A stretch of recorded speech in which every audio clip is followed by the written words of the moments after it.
Good morning, friends. In this video, I am going to continue the explanations for your second paper. This one is the second explanation and second page. You should have the page before you. Either you should get the print or you should write in your handwriting, because these questions are being uploaded for your examination. Question number first is compulsory, and I am trying to give you the important explanations. So the second explanation is from the essay of studies written by Francis bacon.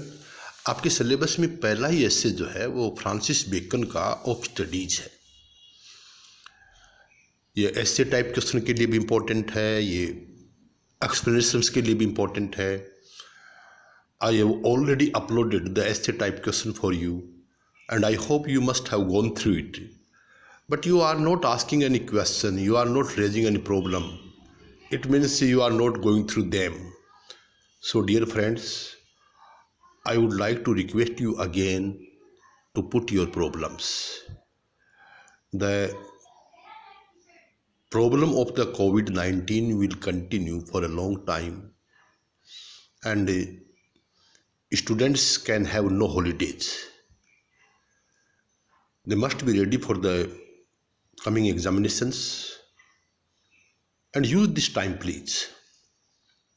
So the second explanation is some books are to be tested. Some books are to be tested. ये exact आपके text की lines हैं. Others to be swallowed and some few to be chewed and digested. So this is the paragraph for explanation. You know, Bacon was a great scholar. He was a great student. He studied a large number of books in his life. और यहाँ पर he is trying to teach us how books should be studied. तो उसने 3 method बताए हैं. All books are not equally important. सबकी सब books जो है वो बराबर की इम्पोर्टेंट नहीं होती हैं. सो उसने इस प्रक्रिया की तुलना करी है कि जैसे भोजन में सब चीज़ें एक जैसी नहीं होती हैं. कुछ तो क्या है, सिर्फ टेस्ट कर लो, उनको स्वाद चखो और छोड़ दो. 3 शब्द काम में लिए हैं: टेस्टेड, स्वालोड और तीसरा है च्यूड एंड डाइजेस्टेड. तो कुछ से बुक्स जो हैं वो केवल टेस्ट करने के लिए, जैसे भोजन में केवल टेस्ट स्वाद चख लेते हैं और बाकी छोड़ देते हैं. दूसरा स्वालो तेजी से निकलना. हम जल्दी जल्दी खा लेते हैं, जल्दी जल्दी पढ़ लेते हैं, कोई खास चीज़ जरूरत नहीं है. लेकिन जो गंभीर बुक्स होती हैं उनको हमें च्यू एंड डाइजेस्ट करना चाहिए, चबा करके, यानी बहुत ध्यानपूर्वक पढ़ना चाहिए. तो इस प्रकार से उसने 3 मेथड बताए हैं. तो मैं जो लिखा है उस पर आ रहा हूँ. These lines occur मीन्स आती हैं in Francis Bacon famous essay of studies. Francis Bacon के प्रसिद्ध एसे ऑफ स्टडीज में आती हैं. Francis Bacon was a great essayist and scholar. बड़ा एसेइस्ट था, स्कॉलर था. He study a large number of books in his life. जीवन में बहुत सारी उसने बुक्स पढ़ी थी. He wants to share his experience and wisdom with the readers in the famous essay of studies. तो क्या करना चाहता है इस ऐसे में, जो अपनी बुद्धिमत्ता है, जो अनुभव है, वो हमारे साथ शेयर करना चाहता है. ही टीचेज हिज रीडर्स. वो अपने पाठकों को पढ़ाता है इस ऐसे के माध्यम से द एडवांटेजेज, कि क्या स्टडीज़ के लाभ हैं, द डिसएडवांटेजेज, क्या नुकसान है, द मेथड्स, क्या तौर तरीके हैं, and the effects of studying books, और किताबें पढ़ने का क्या प्रभाव पड़ता है. तो देखिए, रेफरेंस टू कॉन्टेक्स्ट एक ऐसे के लिए सब लाइनों के लिए एक जैसा होता है. आपने एक जगह तैयार कर लिया तो पूरे ऐसे के लिए तैयार हो गया. These lines teach us the appropriate means proper method of studying various types of books. तो ये लाइनें जो है वो अलग अलग प्रकार की बुक्स को कैसे अध्ययन किया जाता है उसके लिए है। तो the world of books is very vast, this is the explanation. Vast विशाल, nobody can study all books से, सारी बुक्स का अध्ययन तो कर नहीं सकता। Moreover all books are not equally important, और सारी बुक्स बराबर की महत्वपूर्ण भी नहीं होती हैं। तो Baker says that the less important books are to be tested, जो कम इम्पोर्टेंट हैं उनको केवल टेस्ट कीजिएगा, छोड़ दीजिएगा।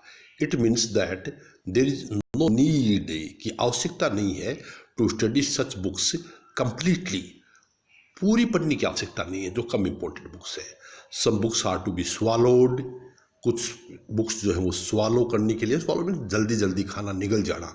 It means that such books are to be studied rapidly, rapidly fast, तेजी से पढ़े जाने के लिए कुछ बुक्स जो है रैपिडली पढ़े जाने के लिए है।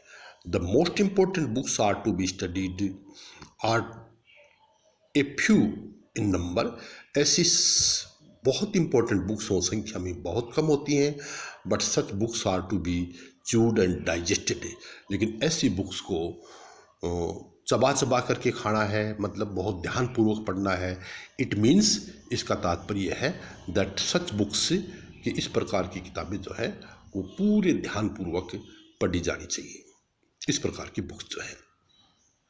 Okay, so this is the second explanation, and now I will come to the third page and the third explanation. एक बहुत इंपॉर्टेंट और एस्से है आपके। देखो, इन एस्सेज का परिचय मैंने आप लोगों को करवाया था क्लासरूम में, मैं फिर करवा रहा हूँ। बर्ट्रांड रसेल का एक एस्से है, knowledge and wisdom, knowledge and wisdom, Bertrand Russell. उसमें वो अंतर करता है कि what is the difference between knowledge and wisdom. अगर ज्ञान के साथ बुद्धिमत्ता नहीं है तो it can be very dangerous, तो ये बहुत खतरनाक हो सकती है। तो मैंने यहाँ पर पूरी लाइनें नहीं लिखी हैं, शुरू के शब्द और आखिरी शब्द काम में लिए केवल। पूरी लाइन्स अगर आपको चाहिए तो मैं आपको अपलोड कर दूंगा। तो you study the composition of the atom, pursuit of knowledge.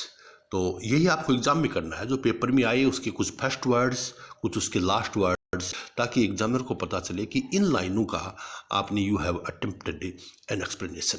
तो किस प्रकार से करना है एग्जाम में, देखिएगा। These lines have been taken from the essay knowledge and wisdom written by Bertrand Russell.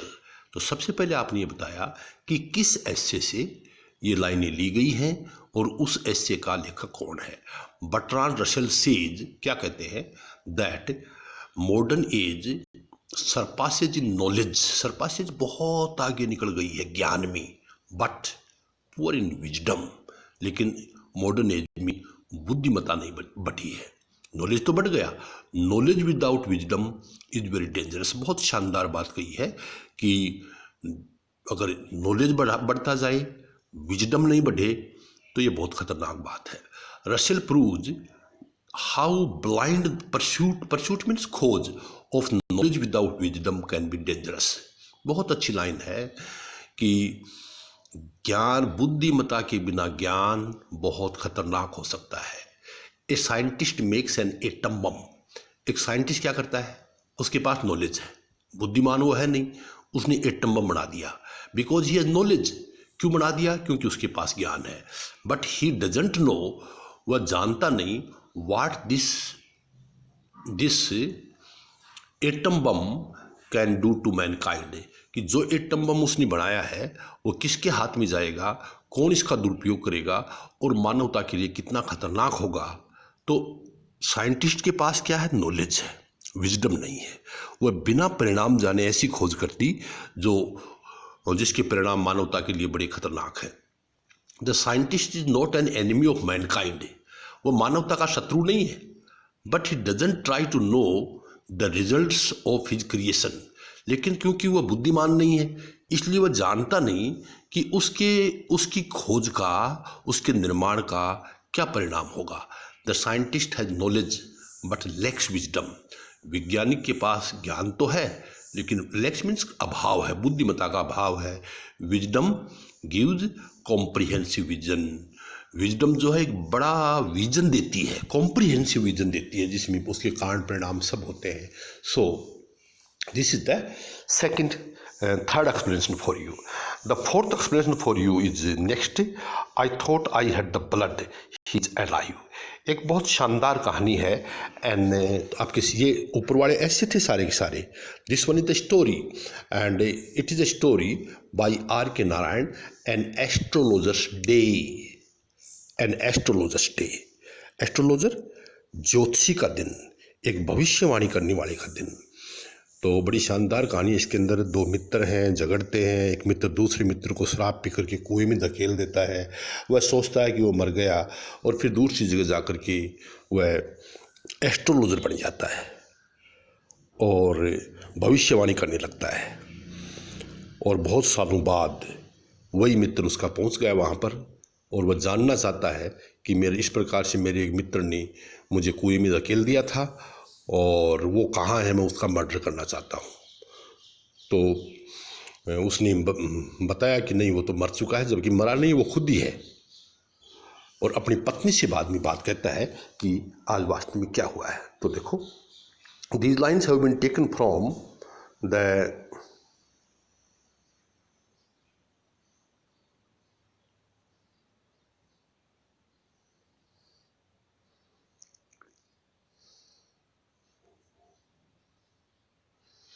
Yes, these lines have been taken from the short story An Astrologer's Day by R.K. Narayan. है या ना. Explain the following lines, explain the following pieces. So An Astrologer's Day by R.K. Narayan. These lines have been spoken by the astrologer. Astrologer बोलता है to his wife, अपनी पत्नी को, at the end of the story, story के अंत में. कुछ repetition हो गया, कोई बात नहीं. The astrologer became an astrologer. Astrologer बना ही इसलिए था to earn his bread and butter, अपनी आजीविका कमाने के लिए. He had a criminal past, उसका आपराधिक भूतकाल था. But it was not known to anyone, किसी को मालूम नहीं था. ए चांस मीटिंग, संयोगवश मिल जाते हैं, between the astrologer and his past friend home he had stepped, चाकू मार दिया था. रिवील्स टू हिम, उसे पता लगता है that his past friend is alive, कि जिसको मरा हुआ समझ लिया था वो जिंदा है, बुढ़ा सकून मिलता है उसको. The astrologer reveals this mystery to his wife, इस रहस्य को अपनी पत्नी को बताता है. क्या बताया उसने? He tells his wife that a great Lord is gone from his mind from him that day, कि आज जो है वो मेरे दिमाग से एक बहुत बड़ा भार उतर गया. He thought he had the blood of a man on his hand all these years, इन सालों में हमेशा उसे लगा था कि मेरे हाथों पर एक मेरे मित्र के वध का खून है.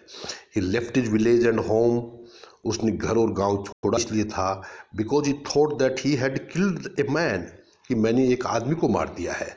That is why he came to that place, यही यहाँ पर मिसिंग आप लगा दीजिएगा, उस स्थान पर आया था, मैरिड हर, उससे शादी की, and became an astrologer.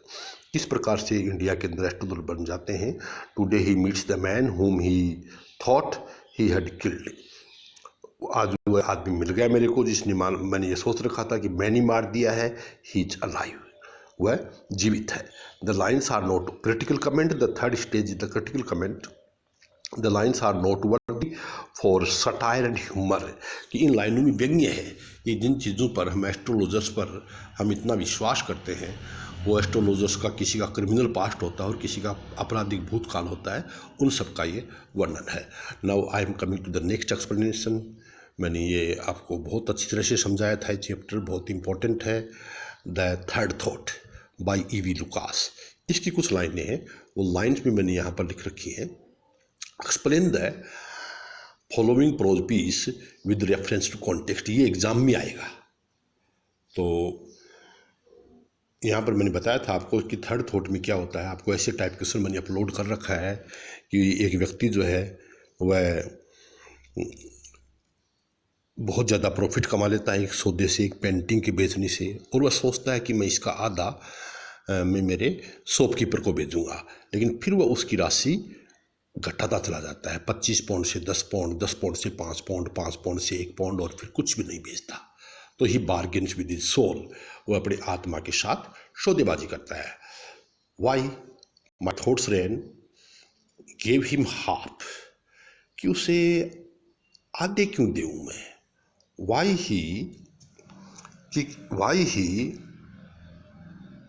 B क्यूकॉक्स्टिक मूर्ख क्यों बनूँ मैं।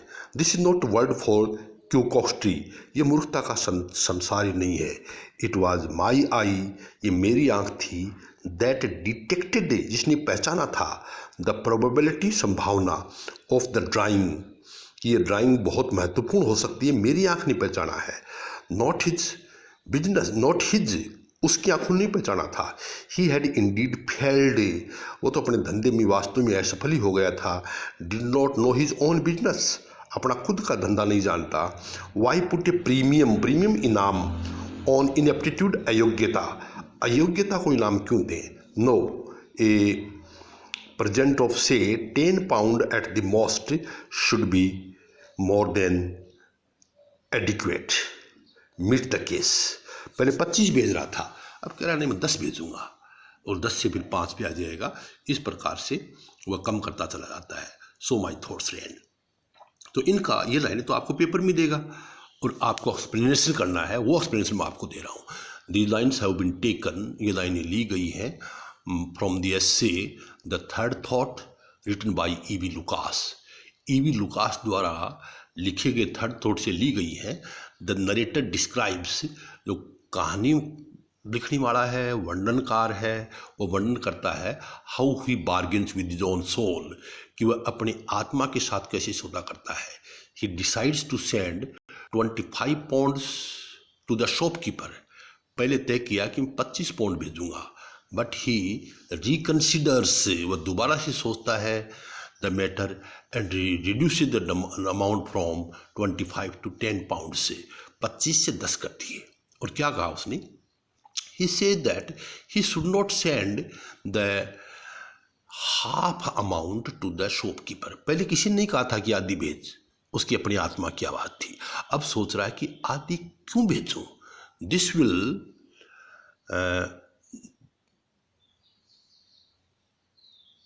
विल बी जनरस फुलिशनेस, ये तो मूर्खता होगी। This world is not for such foolishness, ये संसार ऐसी मूर्खता करने वाला नहीं है। The shopkeeper didn't know his own business, वह अपने खुद की पेंटिंग नहीं जानता। He failed in his business, वो अपने बिजनेस में असफल हो गया, बहाने खोज रहा है नहीं भेजने का। To give him half is the reward of inability, आधा देना तो अयोग्यता को इनाम देना होगा। 25 pound is not proper amount, ये उचित अमाउंट नहीं है। 10 pound is enough, 10 pound enough है। तो इस प्रकार से वह अमाउंट को 25 से 10 कर देता है। The lines are noteworthy for irony and humour, मजाक है, कटाक्ष है। And now I am coming to the next explanation. आपको इसका कल ही मैंने ऐसे डिस्कस किया था, ऐसे type question. It is a paragraph from the story a cup of tea, ये कप ऑफ टी से है। क्यों लेके आई रोजमेरी फेल बेगर गर्ल को घर क्यों लेके आती है।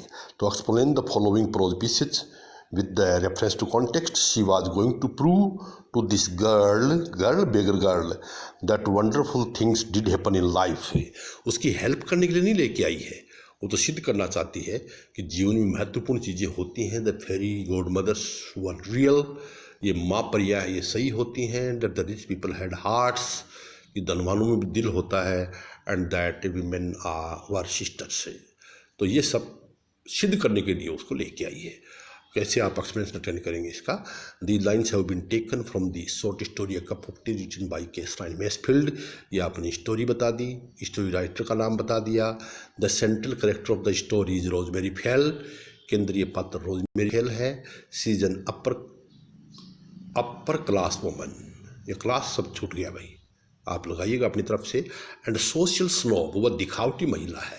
She meets a beggar girl in the market, वो मार्केट में एक बेगर गर्ल से मिलती है। The girl request Rosemary Fell to give her the price of a cup of tea, एक चाय के प्याले की रिक्वेस्ट करती है। Rosemary brings the girl her home, उसको घर ले आती है। Rosemary doesn't feel pity for the girl, वह दयावश नहीं लेके आई है, यही तो खास बात है। But she brings the girl to back home to show her greatness, ये दिखाने के लिए लेके आई है कि मैं कितनी महान हूँ। अब इनका explanation, rosemary brings the girl Rosemary brings the girl her home because she was going to prove to the girl that the miracles did happen in life. Miracles चमत्कार, कि जीवन में चमत्कार होते हैं। ये चमत्कार है कि मैं तुम्हें यहाँ ले आई। She wanted to show, वो दिखाना चाहती थी that she was as great as fairy godmothers, कि माँ परियाँ होती हैं वैसे ही वो महान है। She wanted to prove that the rich had hearts and women were sisters. Critical comments, तो the lines are noteworthy for simple style, इन लाइन्स की सिंपल स्टाइल है। तो I have uploaded 5 or 6 explanations for you. I will upload more explanations, so please go through them. Okay.